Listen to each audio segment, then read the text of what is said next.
bringing it to them all day. You know what's up? Welcome to Birdland. Win or lose, we bringing it to you always. You know what's up? Welcome to Birdland. Orange or black, we rebuild the pack. No matter where we at, you know we coming back. Section 336, we on this, so tune in. You know what's up? Welcome to Birdland. Yeah, welcome to Birdland. You know what's up? Welcome to Birdland. Now, here come the boys from Section 336. Ladies and gentlemen, boys and girls, Baltimore sports fans of all ages, welcome to Section 336, Next Generation Baltimore Sports Talk. I am your endearingly stuttering host, Matt Sroka. As always, I'm joined by the bottom lover, Josh Sroka. It sounds like you're trying to be a little quiet doing the show today. Well, it's according to 11. A little late night recording. Late night recording. I'm in a stranger's house, so yeah, I have reasons to be quiet. I know it was just a little whisper into the a little into the intro, but it's all right. You this stuck is how with I'll do it. the entire podcast. All right, you stuck with it. You did your little NPR voice, but you still got in your normal intro. Absolutely. So I know we were recording a little late because of the home run derby. Yeah, we said we record after Trey got out. And so we're recording after Trey got out at around 11 o'clock at night. Yeah, we thought it was going to be a few hours earlier today, but it was a fun performance all around. It was. This is a fun kind of week for the Orioles, really, and we got a lot of stuff to talk about. Like we're going to talk about how the Orioles added talent to the organization via the draft the past couple of days, and we'll talk about Cedric Mullins being named to as a starter in the All-Star game. But I guess we could start with what we just watched, really a great performance by Trey Mancini at the Home Run Derby. Yeah, I mean, I think we all kind of knew he got the invite because more about his story than his power. So to make it to the finals was really impressive. Now, there is some stuff going around the internet about Trey cheating in the first round. Oh, really? Yeah, that the last ball he hit was after the buzzer. Yeah. So he shouldn't have made it out of the first round. But it doesn't matter unless you're one of those guys that's betting on the home run derby. But if you're betting on the home run derby, you got a problem. And not that I bet on the home run derby. I did not. But I did look at the odds. And did you look at the odds at all, Josh? I did not. But I'm guessing to get Trey into the finals would be pretty good odds. Oh, yeah. I mean, I don't know what the breakdown to get to the finals, but to win it, I forget the exact number, but Trey Mancini had the largest odds to win the whole thing. He was not the favorite. Shohei Ohtani was the favorite.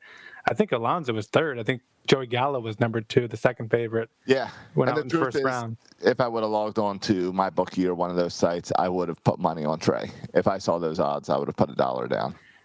Yeah. Josh. Yeah. What, Josh? But overall, I think Trey Mancini, yes, he outperformed what many people thought. But overall, what was your opinion of the home run derby? I like the little changes they keep making to the home run derby. I really like the time limit. I like that you don't have to wait for the ball to hit the ground, that you can just go. I like all that. And I like the way they're breaking up the rounds. I like the bonus time if you hit the ball far enough. So I like the whole layout, and I mean, it was fun today. Ohtani's performance, people want to make it, he gave a good performance. No, he was disappointing. He was supposed to win the whole thing. His performance was disappointing.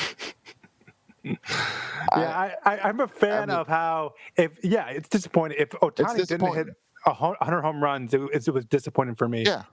I'm a huge fan of how they've promoted Shohei Ohtani. I think they've done a great job. You cannot stress enough how insane Ohtani is as just a baseball player. And so I love all the promotion that they're doing with Ohtani. And tomorrow with him pitching and that's an example. Yeah. Great way to use him and present him. But sorry, all these people on Twitter praising Ohtani for his performance today. He did nothing special today. He was a disappointment today. Yeah, it looked like he was trying to Trey overperformed today, so you can praise Trey. You all get that big discount on Orioles tickets coming up now. Oh, yeah, I got to buy my tickets tomorrow. Yeah, I think that's like 70% off since he made it to the finals. Yeah, it's a good deal. Yeah, so make sure you get some Orioles tickets. and what's his name, Alonso, had an unbelievable performance. I don't know how he isn't going to have huge neck pain tomorrow with all that head nodding. Yeah, he was a human bobblehead. That's going to be. I don't know if he's been a bobblehead yet before, but he certainly has a bobblehead in his future. I would assume he's a walking bobblehead. Yeah, and the cool story with Alonso, besides he just crushes that ball, is how he's now made more money in his career off the home run derby than his actual salaries. Yeah, that was funny, and it made me laugh too when they were. And I don't know, the villain too is Pete Alonso, which we can get back to. Yeah. You were trying to make Shohei Ohtani some kind of villain. No, he's not the villain. No, Ohtani isn't. Here's the sad part. Ohtani's not even the storyline. He was so disappointing. He's not even a storyline coming out of this. Yeah, but you're talking about him an awful lot for not being a storyline. Well, he was the favorite going in. Okay. But no, I think that Pete Alonso through this whole thing comes off as, and I love it so much. Like my impression of Home Run Derby is I laughed and smiled throughout the entire time. True. I think it's perfect. It's a perfect TV event. I love the interactions with all the young superstars surrounding all the players. Exactly. That's what I was going to say. I love that the other players get excited for this. Yeah. I mean, there was Cedric and acting as the water boy, to see Manny come up to Trey. That's all fun. Yeah. There was a time when Juan Soto was taking his time out and you saw Fernando Tatis and Vlad Guerrero Jr. I mean, these are I think at some point Vlad actually even kissed Juan Soto on the neck. Maybe I missed all that. But I mean, you're seeing all the best young players all interact, and even seeing, of course, seeing Manny and Trey interact. Don't get me started. But then seeing Tatis and Trey interact there at the end, it's just really fun to see all these young superstars, just the superstars in general, interacting with one another. That was one of my favorite parts. I agree. But I also like Pete Alonso as the villain. I thought, a New York Met guy, so that makes sense for the villain. And just a total kind of arrogant, cocky jerk. Even in the post interview, saying he was the best power hitter, and he just showed it. I love that. That adds to the entertainment value for me as well. Like, I hated Pete Alonso, and I think he's a bum, but I'm entertained by it. Right. It's the fun, cocky villain. It's not the guy who irritates you. It's like, it's the home run derby. So it's like, okay. And it's the smugness of him and the fact that he looks like he is having the most fun in that stadium at the time. Yeah, which makes you dislike him more. Yeah. Which fits that villain status. But no, I thought the event itself was just so entertaining. I'm old school in the sense that I know no one agrees with me in this take, but I miss Chris Berman with the back. I always loved that. But outside of that, I think it was just a great performance. The balls were flying, some over 500-foot shots. It was it was fun to watch. And I don't like the broadcast. I don't think they do a good job showing the ball coming off the bat. They show close-ups of the swings and close-ups of the ball landing in the crowd. And I'd like to see the shot from behind home plate of the ball flying out and landing in. Your standard, typical home run shot. Yeah, I think they could have done more with the camera angles. I did like the split screen. I was a fan of that. I actually would have liked to see more. My favorite part was seeing the fans go after the ball or get hit by the ball in the stands or fall over chasing the ball or, fighting each other for the ball. Right. I want to see more. I wish they would have stayed on the stands a little bit longer after the ball landed to see some of the interaction with the fans, some of that chaos break out. Yeah. But I like the split camera, split screen. Right now, ESPN is airing the celebrity softball game, which I think is now going to be on my list as the worst part of All-Star Weekend. Yeah, no, I've never in my entire life ever watched an inning of that. Do you know who Josh Reed is? I've never heard of him. Me either. Yeah. Let's just say he looked like he was a 17-year-old kid, and under his name it said social influencer from the BFF podcast. So he's some 17-year-old podcaster. So this is a jealousy thing with you. Okay. Who's now on the celebrity. No. It's also that I'm old and I don't know any of these celebrities. But I like that now social influencers is who gets called into the celebrity. At least when we had celebrity softball games or the Rock and Jock games when we were kids, it was like movie stars. Yeah. Yeah. But but even then I didn't watch, No. even when it was. Right, and it's why it's on at 11 o'clock at night. Nobody watches this. It's got to be a pull just to get these celebrities to come to the All-Star game. Yeah, probably. But I tell you what, like we said before, all the stars, they didn't need an extra pull to show up to the home run derby. The only people that weren't there were the Astros jerks, but everybody else was there supporting baseball and supporting these hitters. That was it just made me laugh and smile this whole event. It was just really good. It was just fun. Also, Ken Griffey being interviewed. Can I just say, and I've seen Ken Griffey before. I love Griffey. Yeah, it's just every time I see him, it's so weird to see an old Ken Griffey Jr. It just weirds me out every single time. But isn't Griffey, what I always am fascinated with Griffey is nobody hates Griffey. Oh, I can't hate him. Everybody loved Griffey. Yeah. And I think it's part of how baseball was in the 90s when he was a star. I think part of it is that he played in Seattle, so he wasn't really anyone's villain. Yeah. And he's just cool. He was just cool. The backwards hat, the perfect swing. Exactly. Just cool. He was the coolest baseball player then. So, yeah. And the video game helped too, I'm sure. Yeah. But yeah, other sports all-star events aren't the slam dunk contest, whatever. Okay, every now and then you might see highlights of that. No, but this is the only event. I'll watch the All-Star game, but I'll turn it off probably once Cedric Mullins is out of the game. But the home run derby, even if Trey Mancini wasn't in here, I would have watched it. But the Trey plus the Ohtani made it even more entertaining. But baseball has a good thing with this home run derby. Did you know that the Orioles have had more participants in the home run derby than any other team? Only because you told me that earlier, but and that surprises me. Yeah, I had to look it up. I was looking it up after I saw that stat. I was like, really? And I looked up, and Cal's been in it a few times. Yeah, Brady's been in it a couple years. The very first home run derby, Cal and Eddie Murray were in it. Okay. We had Davis in it. We had Trumbo in it. We had, I think Palmeiro was in it.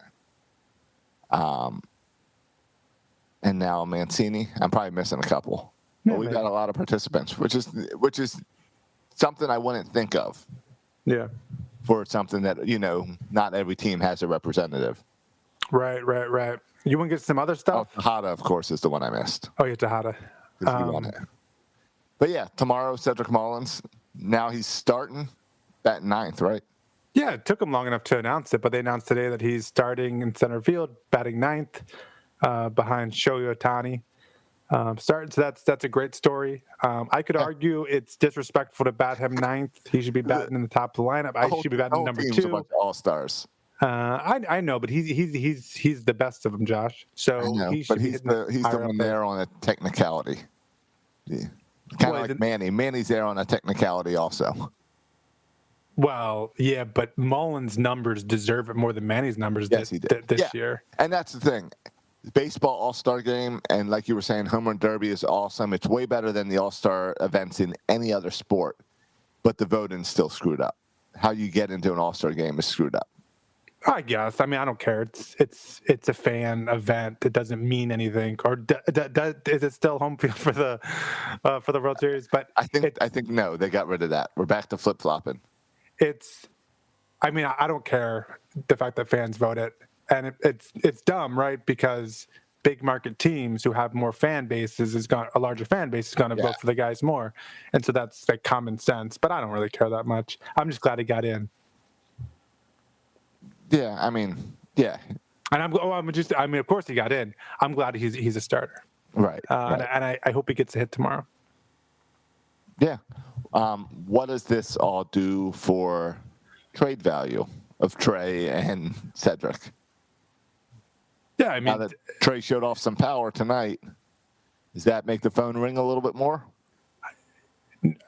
No, I don't think anyone cares. I don't know. I don't think other GMs care about Trey. I think if anything, putting his story on prime time, I guess, makes other fans in other cities aware of Trey's cool story, which in that sense might like And, as an organization make you want him more because you're not just getting Trey, you're getting this kind of great human being with a great story. I see what you're saying. So the feel-good story of Baltimore is now a feel-good story of baseball, no matter what team he's on. Right. And so, another team might want that story for them. So shift some jelly beans around. Yeah. Where other teams before didn't care, and now maybe they do. Plus, it means what you'll probably see is other bloggers kind of mention Mancini as options now, because they wouldn't think of a guy from the Orioles before, but now that they've seen him, now that they know him, he becomes an option when they're writing things that their team should do during the trade deadline. Yeah, and I would say it's still I would say if I would put a number on, I would say 25% chance he gets traded, just because he didn't have a great first half. Yeah, if he would have had a better first half of the season, I would had it at 50-50. That's where I was thinking about it, 50-50. Right. But the fact that he struggled a little bit in June, percentage went down. I still got it around 40%. Yeah. Yeah. I would be a little bit surprised at this point. Just because I think Mike Elias gets the shakes if he doesn't trade someone at the All-Star game. Well, that's the thing. And if he doesn't trade Trey, who is there? Then it's Trey, or Cedric, basically. Yeah, there's really, everyone thought that Paul Fry was a guy, but now his ERA is over 4. He can't get anybody out. Ever since they stopped letting pitchers do sticky stuff. I'm not saying anything, guys. I'm just saying. Ever since they stopped using sticky stuff, this guy can't get anybody out. I'm just saying. But so he's no longer a trade candidate, and he was the one bullpen arm. The other bullpen arm, the only bullpen arm who might be a trade candidate, is Tanner Scott. But again, there's a lot of reasons to not want to trade Tanner Scott. So I think it's unlikely that he gets traded. The return's not going to be much on Tanner Scott. Well, I think actually it's going to be. You know what's an interesting question, Josh? Here's an interesting question. Yep. What would be a better return, Trey Mancini or Tanner Scott? I bet they're really close. The return you get on Tanner Scott or Trey Mancini. I think so. I really do. Are more valuable. But even with control issues and stuff, you think another team says, "Oh, we can fix that"?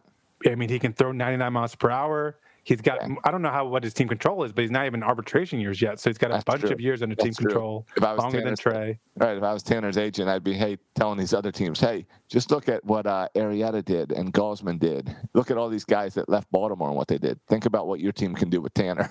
Yeah, and the other team would probably be saying, Michael Givens, did he just give up another home run? I know. And Miguel Castro, I don't think he's done much. And Dylan Bundy, there's arguments made on both sides. Yep. But I don't. You know what? At this point, I think we trade no one because I don't think Cedric Mullins is going anywhere. I don't know if Mike Elias can do that. Yeah. Well, it's tough, right? Because, and here's the thing too, Josh. I saw this fantasy guy follow on Twitter, an Orioles guy, but he's also fantasy something. The fantasy guy is always on Glenn Clark. What's his name? Yeah. I saw him, not to call him out here, but I saw him say some comment like when the Red Sox in the drafted number 4 and got that Merrick kid who everyone liked. Yeah. And he said, oh, if the Orioles could have lost some more games, or like aren't you fans happy now that we won a few more games than the Red Sox last year? Here's the problem. But the thing is, Josh, let me finish my point, then you tell me what the problem is. Because I started the point. Can I finish it? Go ahead. I forget. Oh yeah. You made me lose what I was talking about. No, the fact that you're winning more games. All right, so you got a 5th pick instead of the 4th pick. Not that you won a ton of games. The fact that you're winning more games means players are performing better. So last trade deadline, you could trade some more pieces because guys were playing well. And then even in the offseason, you could trade a Jose Iglesias, right? Because he had a good season and helped you in games, but also had a good season. So you then could trade him. One of the reasons that we can't trade anybody this year, we can't trade Matt Harvey, can't trade Jorge Lopez, we can't trade Santander because they're playing poorly. And yes, we're losing more games. So congrats. We'll get a higher pick. So we'll get a number 2 pick instead of number 5 pick. But then we've lost about 5, 6, 7 prospects we could have gotten if we played better and those players performed better. So can fantasy guy think about that for a second? Go ahead, Josh. What KZ also difference is he's a football guy. And the NFL draft, the NBA draft, they're all different than the Major League Baseball draft. the players, when you draft them, make an immediate impact. They come straight in. There's not as much projections. You're not dealing with high school kids even in the draft. MLB draft is way more complicated financially as well. So it's a whole different ball game with the MLB draft versus NFL or anything. So if you're used to the NFL draft, and I saw a lot of people who are Raven fans trying to compare Raven draft picks to Oriole draft picks, and you can't do it. It's two different. It's obviously a different ball game, but it's also a whole different world on how drafting works and draft picks between the two sports. Yeah, and I agree with all that. But my point is that when all these players are underperforming, you could get the equivalent of draft picks, right? You could get prospects. Even we saw him flip whether it's a LeBlanc or whatever, or a Malone, like even those kind of veteran pitchers, where you could flip them even for like a 17, 18, it's like getting a free draft pick. Right. But when you don't win any games, yes, you might get a higher draft pick, but it means all your players or a lot of your players are underperforming, and all our trade candidate players are underperforming. So then you can't trade them, and so you're missing out on all those prospects that you could have gotten. And I would argue those prospects would be of more value than one or two spots higher in the draft. No, you are correct. I agree. And that's why in a few weeks, probably closer to the trade deadline, we're going to do an episode where we talk about kind of some of the previous trades the Orioles have made and returns, and kind of evaluating those trades. Yeah. Yeah. So, hopefully this week, and having the draft in July instead of May or June, whenever it normally is, hopefully that gave Mike enough of a fix that he'll be able to make it through without trading guys. Yeah.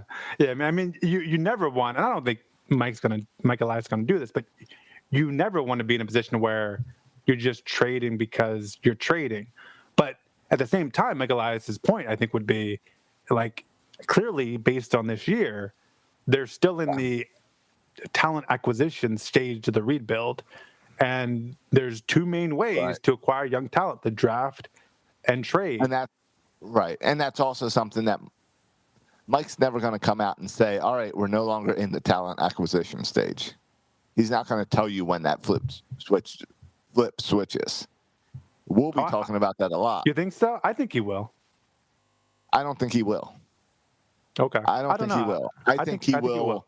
I think he will late. If he does, it'll be late after us. Yeah. It'll be next season. So you and I say it kind of ends after this season, and you go into next season starting to build up. I don't think we'll hear that from Mike Elias unless we get to the trade deadline and the Orioles are making a push. Right. That's when you'll hear it. I don't think that's something that that the front office proclaims until it's already clearly rolling. Yeah, right. And I mean, actions speak louder than words. And when he stops trading away players to acquire prospects, then that's a sign that, he's no longer in the talent acquisition stage. And I think that would be telling on how he handles Cedric and Trey. Is part of that story.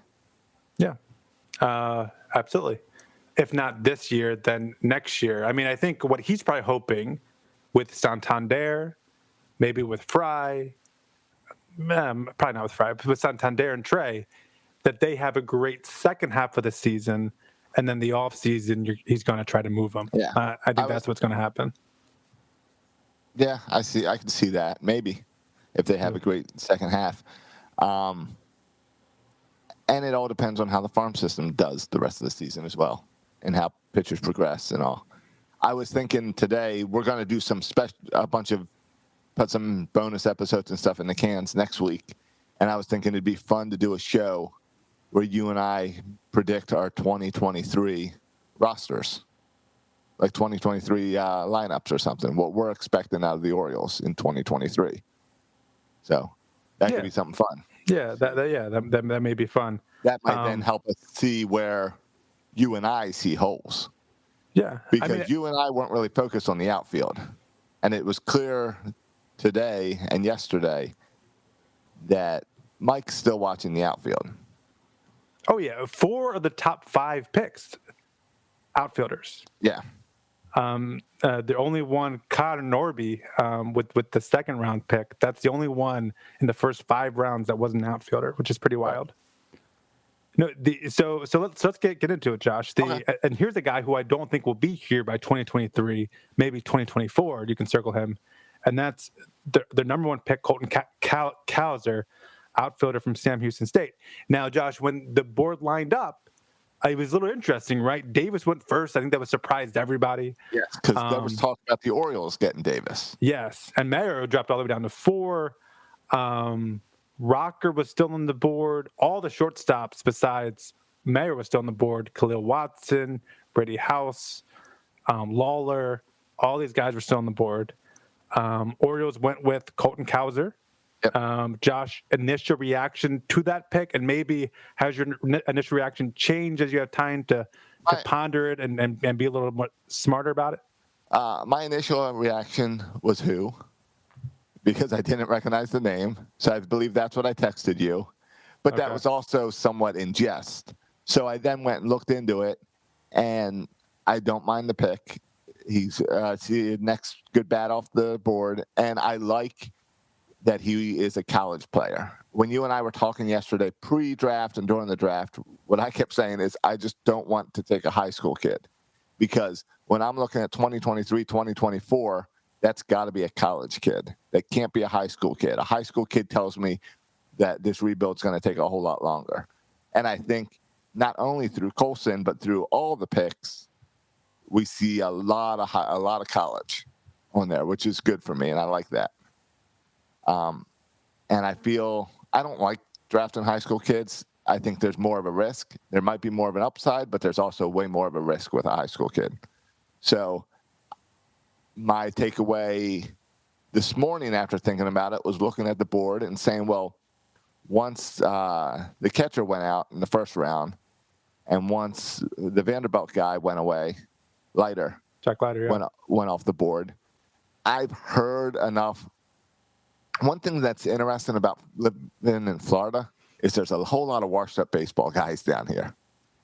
So everyone thinks they're baseball experts down here. And I've talked about Leiter, and I've talked about... it's like Twitter, but an actual place. It's like Twitter, but real people, exactly. So I talked to lots of guys, and it's also Florida, so people play baseball year-round down here. So they've been around. A lot of great baseball players come out of Florida. Yeah, absolutely. And I've heard a lot about Leiter and Rocker. And everyone down here who I've talked to about it says the same thing, that they don't trust Rocker can make that step, that his windup has too many complications, that it's too weird and too inconsistent, where Leiter's consistent and Leiter has the ability to grow, and also Rocker's fastball slowed down. So once I saw that, once I reevaluated and looked at that, the two guys went off the board, and then the next 4 guys were all high schoolers. And for me, not wanting a high schooler and thinking maybe Elias also doesn't want a high schooler because he's trying to build for this faster rebuild, it just made sense that the next best college player was Cowser. So I don't think it was that odd. I hate the people going out saying he took an underslot, because it's not much of an underslot. He's not going to save a whole lot of money with this move. I think it really was just the next college player. Yeah, a couple points there. First of all, about the pitcher, and you mentioned Rocker there. It's interesting, right? I saw this tweet by Steve Molesky. In 2019, so this is Michael Elias draft, starting in 2019.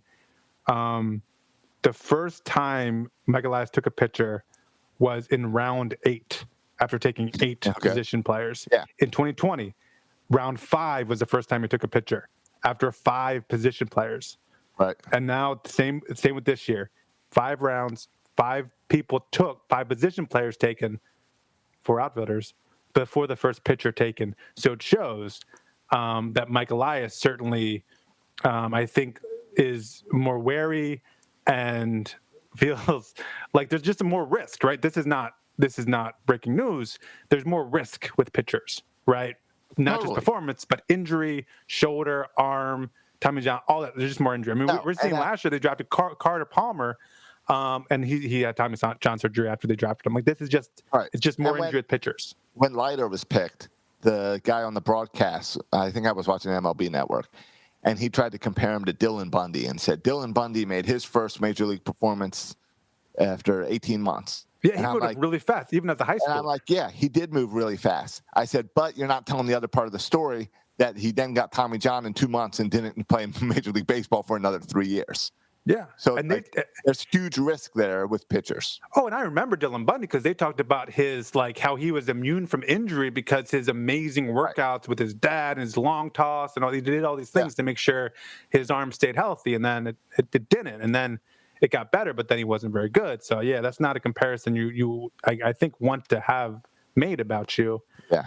If you're a young pitcher. Real quick, if you're joining us live tonight, you're going to want to go over to Orioles.com/flash and get your 70% off tickets, because I guess the Orioles are panicking because it's 70% off and they're cutting it off at midnight today.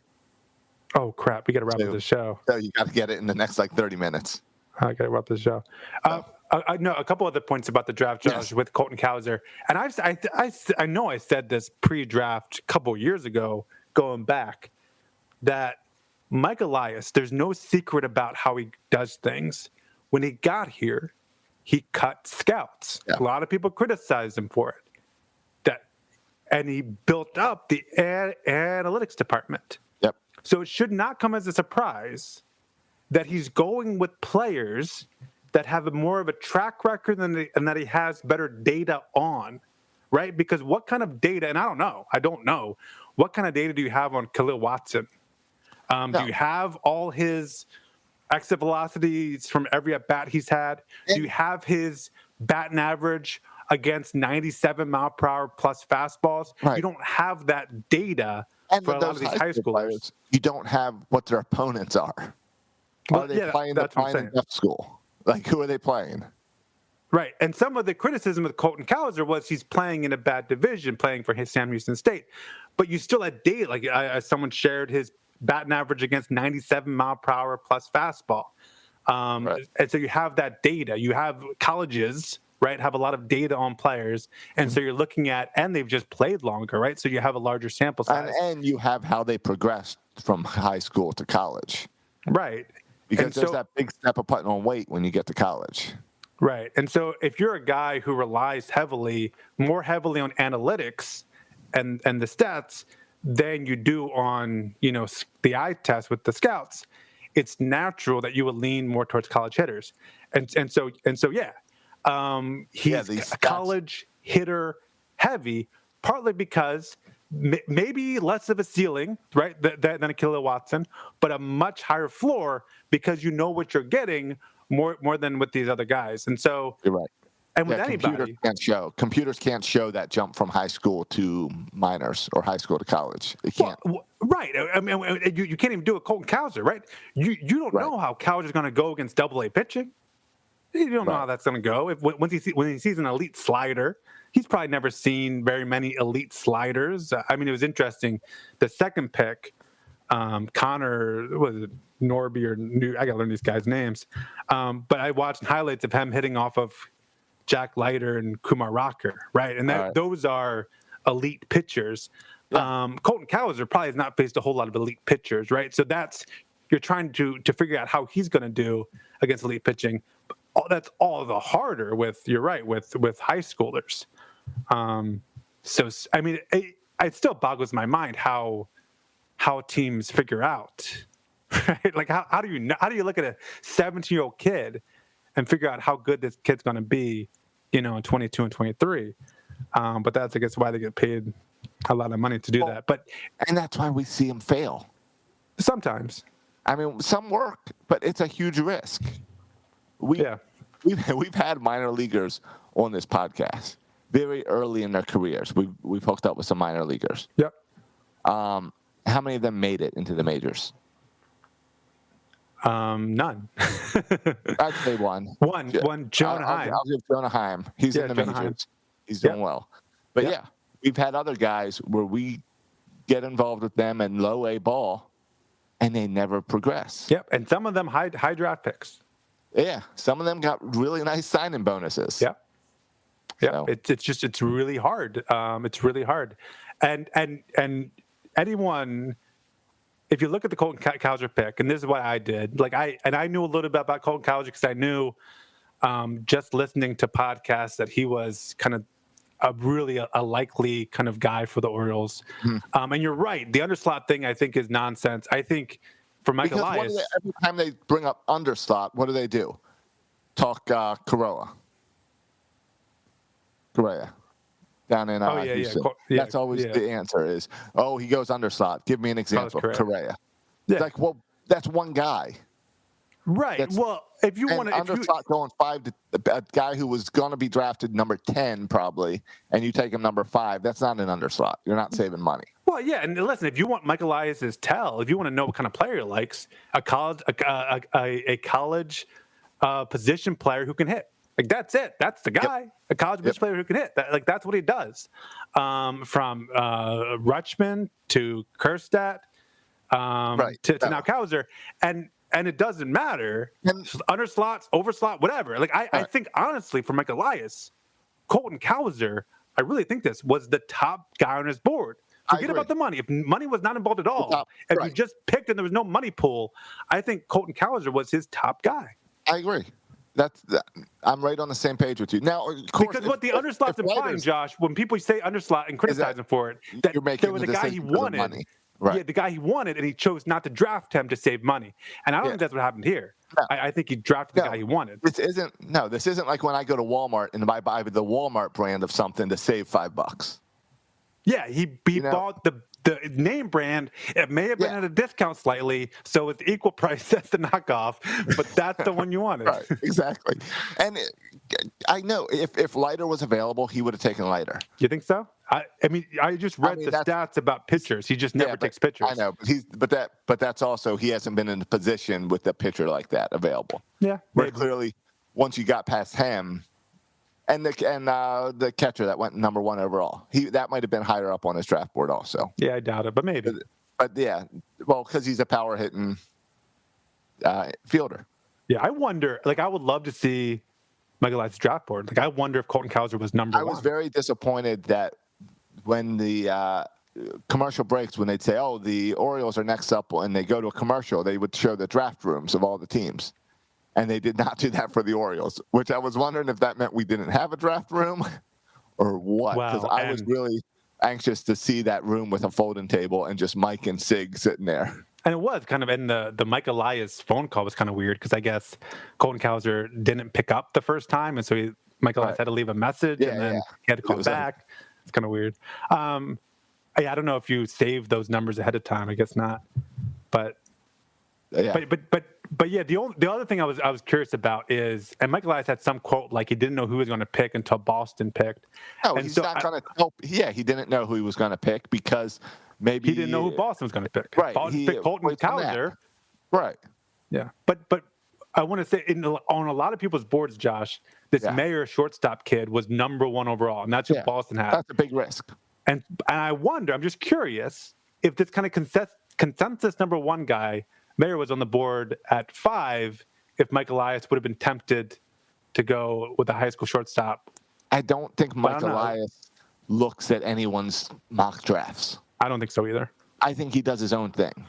And that's what I want. Yeah, I don't build if I'm in a major league GM, I don't hire guys and do statistics and design my own draft board by looking at mock drafts of bloggers and reporters. I always find it crazy with the NFL draft too. None of those boards are ever right. They don't mean anything. You know best. You do your own research. We talked about how Elias was doing a lot of traveling to go see these guys in person. Yeah, he does his homework. I have no doubt that Mike Elias does his homework. This is his, going back to his time in St. Louis, he was this scouting. He grew up as a scout. He got his into the game as a scout. At heart, I think this is his favorite part of the game. This is his best part of the game is scouting talent. And so if there's any area where you should give Mike Elias a little bit of leeway, that's in his ability to identify young talent. That's his kind of thing. And Oriole fans were all upset that he didn't take Rocker. But Rocker went, 15th or 16th to the Mets? So half of baseball passed on Rocker? Yeah, I don't know if that was that low, but yeah, it was lower. Yeah, it was to the Mets, and he commanded a lot of money, right? He did. Which is fine. It hurts the Mets more than it would have hurt the Orioles, though, because the Orioles have more money to spend in the draft because they had the higher pick. 10th. All right, he was 10th. Okay, yeah, 10th. So, but yeah, I don't think it was. I don't think the Orioles didn't draft Rocker because of the money. I don't think it was that. No, I don't think it was money at all. Yeah. If you look at some of the I don't know if you want to go through the other picks. I mean, there's nothing, and this is a little bit frustrating to just with baseball in general. Like, I want to be like, okay, we picked Colton Cowser, we picked Connor Norby. Like, okay, now let me not remember those names at all, and wake me up in two years when they get to Bowie, and then we can start talking about them again. Oh, you mean you don't want to break down Donta Williams or Connor Pavoloni or Billy Cook, Reed Trimble, Carlos Tavera, Creed Willems, Joe Rhodes, Colin Burns, and Ryan Higgins? No, I just want you to wake me up when they get to Bowie. Wake me up when they get to Bowie, and then I'll start caring. Yeah, right. I care when you get to Bowie. And that's the thing is, baseball, they're not all going to make it to Bowie. It's tough to make it to Bowie. Well, Josh, are you surprised that no one told Mike Elias? He drafted 4 outfielders in the first 5 picks. And we only need 3. We only need 3 at one time. This is not church softball league. When you have 4 outfielders. You only need 3 outfielders. Oh, no. And we even already have some in our system. And some pretty good ones, actually. Yeah, maybe we can have 9 outfielders. Yeah. And that's... Well, and I don't know how much of this is driven. I assume it's not really driven by what you have in your farm system now. Though it seemed like last year... and maybe in the year before, actually. Yeah, the year before, 2019, it was heavy in middle infielders. Yeah. There was a lot more middle infielders drafted, whether it's a Jordan Westberg or an Anthony Servideo. It was kind of those middle infielders types. And we have now, and then you go to Bowie, too, where you've seen, like Johnny Reiser have a really good year. Right. It seems like we have a ton of, and Grenier as well. It seems like we had a ton of middle infield talent that's in the lower minors. And so it actually, I think, works out really well because some of our better outfield talent is kind of in Bowie and higher. And now all of a sudden you can kind of, I don't know, you can match some of that younger talent you drafted last year in the middle infield with some of these outfielders. I just think it works out well. And none of your picks are going to hit the majors the same year. It's not like you're going to have a year where I got 9 rookies this year. They slowly trickle in and trickle out. And the more depth you have allows you to do more things. If you have really good depth in outfield, you're okay if Austin Hayes gets hurt for the 100th time. You're okay if you decide to trade Cedric Mullins because you've got depth. Well, just look at this season. I was like, going into the season, how are the Orioles going to fit all these outfielders in that outfield? Right. Well, you had injuries, and then you have Santander struggling, and then you have Stewart's pretty much played himself out. Yeah, Stewart's played himself out. Diaz has not played well at AAA, and he's been hurt some. Has not played well, and so all of a sudden, instead of having 7 outfielders for your 3 spots, you're trying to fit. You have Ryan McKenna, who wasn't even on my radar to play a lot of outfield games. You had Ryan McKenna's playing more games in the outfield than I ever thought possible. And like, who could have saw what happened to Kerstad? Like, that's just kind of a fluke thing. But that goes to show, like, you just need as many talented players as possible, and then you figure the rest of the stuff out later. Because even in the major league squad, when you think you're going to have enough guys, it just doesn't happen like that. So you just need more and more and more. If you have too many, then maybe you have enough when you have too many, but you just need a lot of guys. Yeah, and again, if you suddenly, for some reason, have too many good outfielders, then you have trade stuff that you can trade to bring in pitching. Yeah, and we're not at the position where we can do that yet, but yeah. But at some point, hopefully we will. Get there. If you don't see pitching in the farm system that you're comfortable with, it doesn't mean you have to draft pitching. You can bring pitching in with money. You can bring pitching in with trades. And the stronger your farm system is, the more opportunities that opens up for you, no matter where the strength is. Yeah, and I do wonder. I mean, we've seen the success just with the Angels and taking all their pitchers. Kyle Bradish is kind of the lead of that, but we took some more pitchers from the Angels, who are playing well in our minor leagues. And I wonder if Mike Elias thinks that he is so good and this organization is so good with developing pitching, identifying prospects and developing pitching, that he feels like, oh, that's a route we can handle via trade.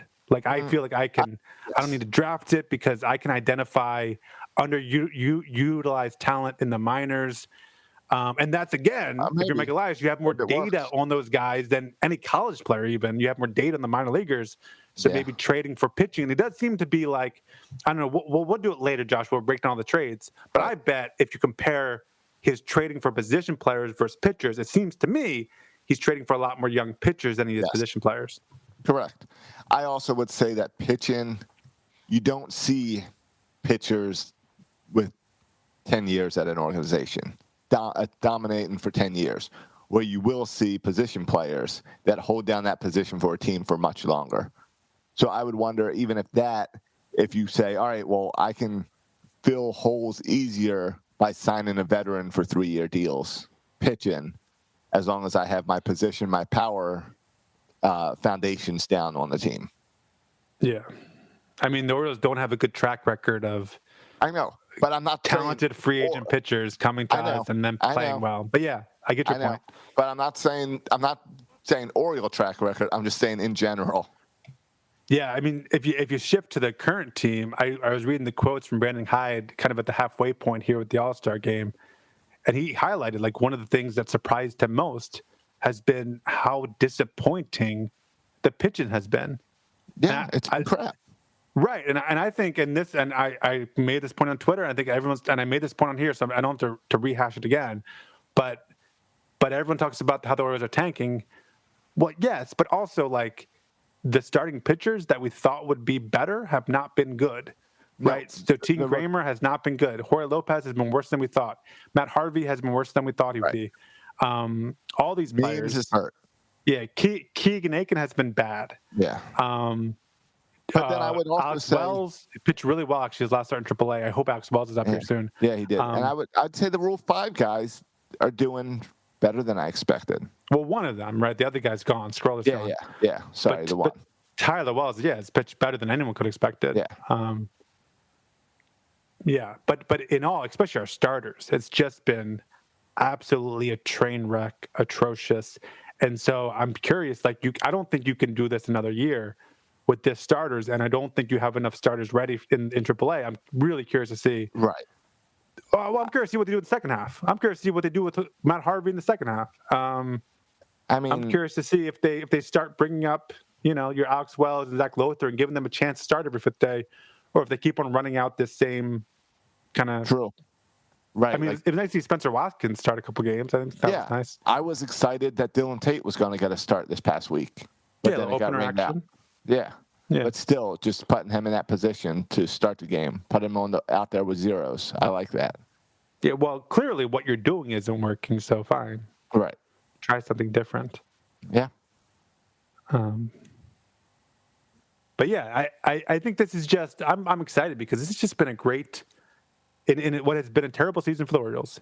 This has been a really nice weekend. I mean, we got to see our face of the franchise. I don't know who the face of the franchise is. It's Trey. It is, right? It is Trey. Even though Cedric and Mountcastle had great Junes. Yep. Where you see Mountcastle was on some pace for like most home runs for a rookie or something. Oh, really? Something crazy. I mean, he's like a little bit behind for the first half or something. Yeah, but I mean, it's just been great because you had that, and then of course in his corner you had Cedric Mullins, and then you get the announcement today that Cedric Mullins made the starting of the All-Star game, and then on top of this you get Colton Cowser. And by the way, like anyone who's critical Colton Cowser, just to go back to this for a second, I want to make 2 points about it. If you're critical Colton Cowser, one, just go read stuff about him, and I guarantee if you spend like 20 minutes just reading stuff about Colton Cowser that these other analysts and other people have written about him, like, it's hard to read that stuff and not say this is a really good pick by Mike Elias. So read. Hey, here's an idea, guys. Read first. The other thing is, Josh, you mentioned people critical of the Orioles pick, and I was thinking about this. Yeah. For my followers, I follow people on Twitter. I don't know, like 400 people I follow on Twitter. Okay. And I am happy to do it. I'm happy to follow you. It's my pleasure to follow you. Love it.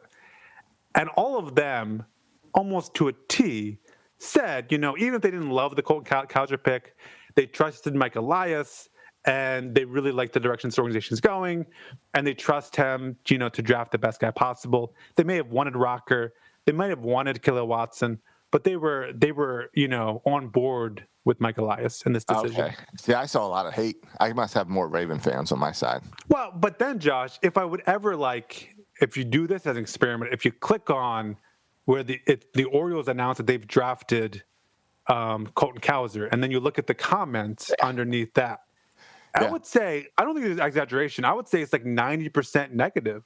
90% negative comments responded to the Orioles pick. I do the same thing on news stories. It's a similar thing.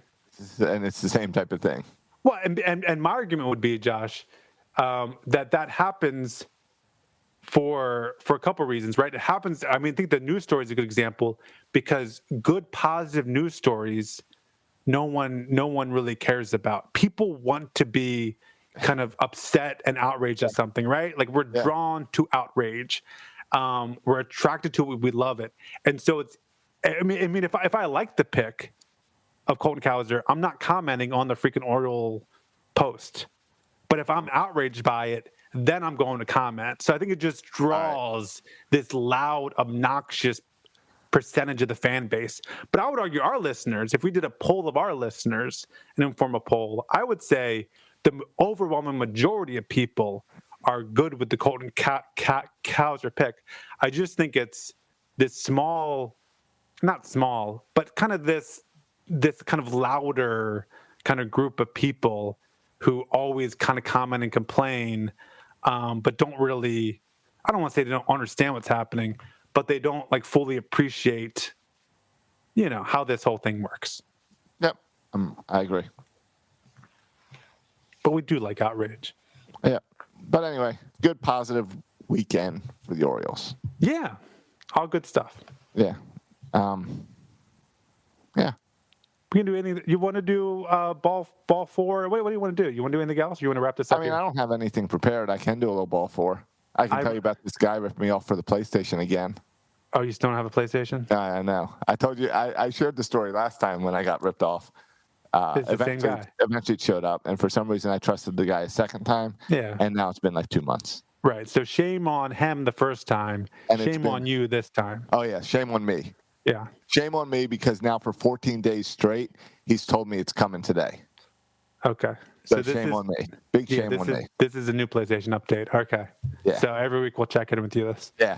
For 14 days. I told him, I said, I got to talk about you on the podcast if you don't turn up today. And he said, I'll have it. And I texted him right before we started recording, and he hasn't responded to me yet. Okay, in those 14 days, over or under, this is my favorite part, over, under, because I've done this before where, I couldn't deliver something, but I'm at least saying, whatever, it is what it is. I don't have it. But this is a situation where he keeps on saying it'll be here tonight or tomorrow. Over, under 10 times in 14 days where he said it's going to be here tonight, and it hasn't been. All right, so I'll tell you, I told you this has been going on for 2 months. Remember, I gave you my PlayStation 5 that I had because mine was showing up the next day. Yeah, I've been playing it and loving it. Yeah, it's awesome. So let's just say I was scrolling back to my texts to try to see. So 2 weeks ago, I went away for 10 days up to do that middle school camp. Right. So I gave him time, and I said, hey, just get it straightened out, and when I come back, we'll get it.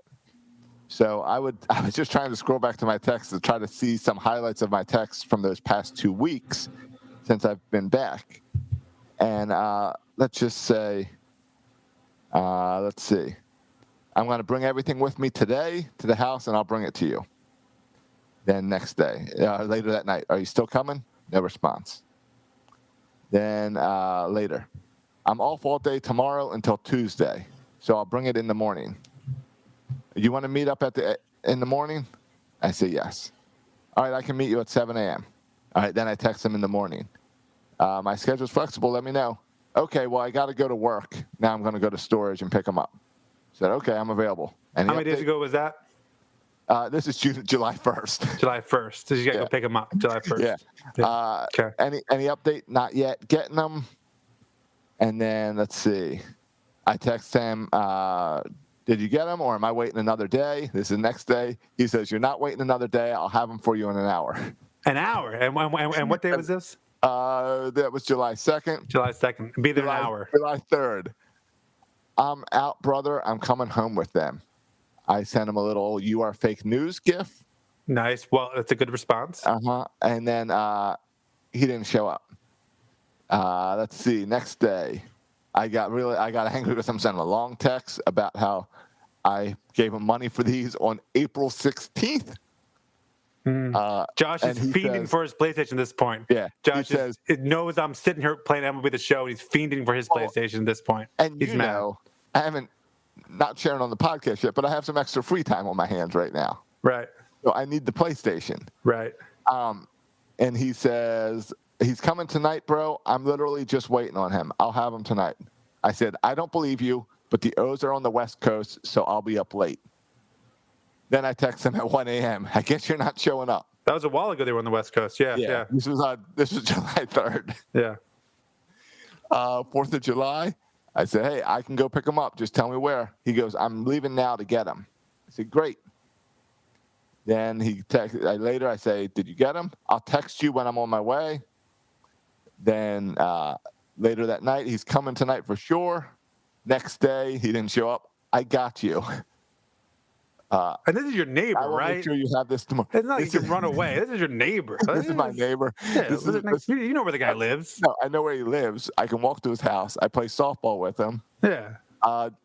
July 5th, still grabbing them today. I'll reach out in a couple hours. Then I text him at 10 o'clock at night saying, I guess not today either. And he says, actually, tonight I'm coming through. Hit me in the morning, and then I'll have him late tonight. Nice. So hit him up at 8:30 in the morning. He has them in his car, and he is dropping them off after the kids get dropped off at daycare. I'll shoot you a text once he brings them. He has them in his car at this point. Okay.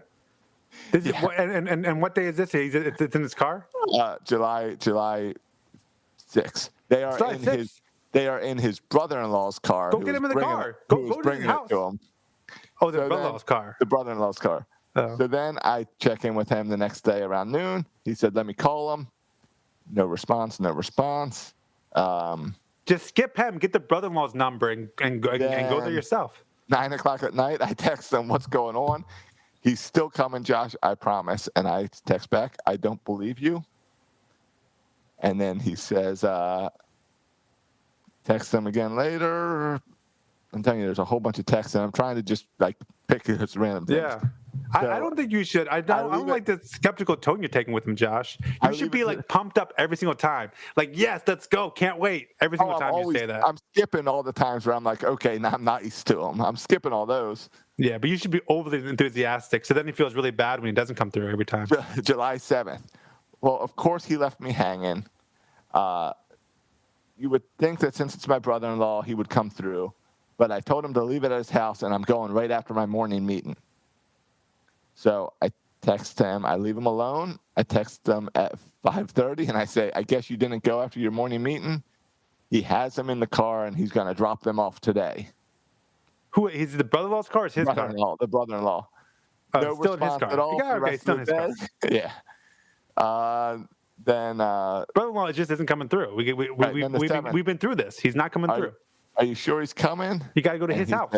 He says he's really coming.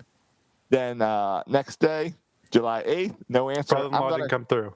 No, I'm going to shower and go to his house. I'll be back by 10 a.m. Okay, that's what I'm talking about. Yeah, go there. I'm like, yes, some initiative. Go. And that's what So then 11:30, I text him, do you have him? Not yet. I'm wrapping up a meeting, and then I'll be going there. All right. Let's go. I'll drive with you. No response. 6 o'clock. I text him. I say, help me out. The Orioles game got rained out. I need to play video games. Give me the PlayStation. He said, I got you. Yeah, it'll seriously be done today. And then it didn't happen that day. Okay, we're getting closer to the present. I'm reading like I'm scrolling so much. Finally, I got ticked and said, all right, I'm just assuming that you've ripped me off at this point. It's fine. We'll move on. I'll get over it at some point that you've completely screwed me. He gets defensive and says, why would he do that to a neighbor and a friend? Yeah. And I say, I have no idea why you would do that to a neighbor and a friend, but it's been months. So Yeah. and I saw him then at the softball game that night, and he said, my brother-in-law's coming. And I said, great. And then I see him at the softball game, and I go, so where's your brother-in-law? And he goes, he's just leaving Tallahassee. I don't know where Tallahassee is. I don't know. I had to look it up. It's in Florida. I know it's in Florida, and I'm in Florida. Apparently, it's like 3 or 4 hours away. It's on the West Coast, So right? I'm like, all right. So I leave him alone for that day. Then Saturday morning, I text him, and here's my new thing. I text him Saturday morning, are you taking care of me today? He says, I am. Then I said, do you have a timetable? He says, tonight. Nothing.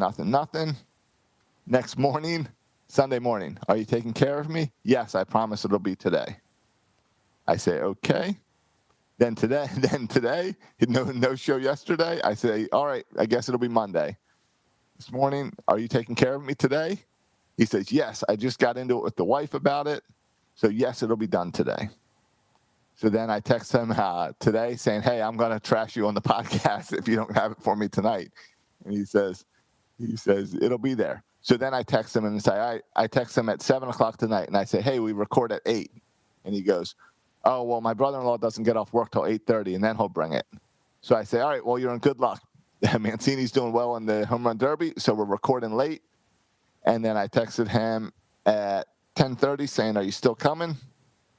And I have not heard from him. Josh, you're really persistent with those texts. So props to you for being so persistent with all those texts. Oh, because I paid him $1,500 for multiple PlayStations 3 months ago, 2 months ago. The great thing about this whole thing, Josh, is that you've got a PlayStation that you're playing every day. I'm playing every night. MLB The Show, getting the Orioles to the World Series, while you're just sitting in your butt, not even trying to get the Orioles to the World Series. So you're not doing your part. Just call me brain-dead. I don't know. I don't think the guy's trying to rip you off, but it's so weird. It doesn't make any sense. Yeah, that he would keep on saying that every night. Day. I told him multiple times. I skipped over the text where I told him. I said, "Just give me a realistic date. Don't stop telling me today, and don't stop telling me I'm on my way to get him when you're really not on your way to get him." Just at this point, even if I thought I would give them to you tomorrow night, I would just say I'm going to try by the end of the week, just to give me a little wiggle room, and I don't have to respond to a text every night. But the fact that he says every night invites questions. Well, is it here tonight? Right, exactly. And he's so late. He's months behind on this thing where it's it needs to be tonight. And it's if it's at his brother-in-law's, that's not much of an excuse. Just go to your brother-in-law's and get it. I know if I owed someone something, I would feel bad and go get it. Well, yeah. I think you have a good case, Josh, for Judge Judy, if you want to take it that route. Judge Judy retired, didn't she? Oh, did she? I don't know. What about what's the one? Tony Kornheiser always watches one. I don't know. I know there's a podcast. 3 judges. There's a Judge Judy style podcast out there. Okay. Maybe I should write into that. Yeah. Yeah, but do they award winners? They do. Is it an actual judge? No. They award winners, but they have no way to enforce it. To enforce it. Yeah, who cares about that? Right. I'll announce you the winners right now, Josh. You're the winner. We know I'm the winner. Yeah. Got to get that money back. Right. And right now my family's all away. I need the PlayStation. Yeah. I need something to do. I got a PlayStation. So, I can show you. I can put it on Twitch and you can watch me play. Would that make you happy to watch me play? Bring it to the Outer Banks. It might accidentally end up in my car. Yeah. Yeah. Josh, I'm about to go put it in my car tonight. All right. I'll bring it to the Outer Banks. I'll put it in my car tonight. It'll be there tomorrow. I've got a really nice travel case here for the PlayStation 5, so that I can bring mine to the Outer Banks. Yeah. All right. Well, I'm sure it'll be there. Yeah. It's so irritating. I'm so tired of this. All right. But hey, at least I'm glad we could talk about the podcast. At least I got to vent it out at the podcast. Yeah. So I don't know what ball you want to call that, but because it was 2 weeks of text, but trust me, I just skimmed over the text. Well, now you have to save a ball in your ball bag for this recurrent segment, however long it lasts. All right. Yeah. I'll give you the update next week. I look forward to it. Yeah. I bought some audiobooks, so maybe I'll have some audiobooks in my ball 4 or whatever soon too. Oh yeah, I can talk about. I've read a couple I can be books. the smart one to talk about books, and you just point to TV shows. Yeah, no, I got like 3 or 4 books I've read since I've last done book stuff. So I got some book stuff to you, including one by my all-time favorite author that I just read, his newest book. So we can get to that maybe next week. Stephen King? No. Okay. Who's your all-time favorite author? Frederick Bachman. All right, not gonna read that. All right. Well, this is fun. What's fun is next week we get to record together in person. It's been a while. Yeah, Perf might even join us. I think he'll be in the same house. One can hope. Yep. If not, maybe we can secretly mic him up or something. Oh, just wait. Maybe, like a drunk Bert. Late night recording. We'll wait till he has a few drinks. Yeah. So we'll wait till like 3 o'clock. And then a little JJ Hardy action. Yeah, absolutely. JJ Hardy. All right, yeah, right. You can find us on iTunes and write us a review. Give us 5 stars. You can like us on Facebook and Instagram. You can follow us on Twitter at Section 336 Show. You can follow me on Twitter for all my hot takes about the MLB draft at Section 336. And you can follow Josh on Twitter at Josh Roca. Also need to thank our new 336er, Danny Loudermilk, who signed up over using the Patreon link this week. So thank you, Danny. Yeah, and you can be a true coconut too by going to section336.com and click on Patreon. Or support, whatever. It's all the same. Thanks for listening, boys and girls. And as always, go O's. And go Trey Mancini.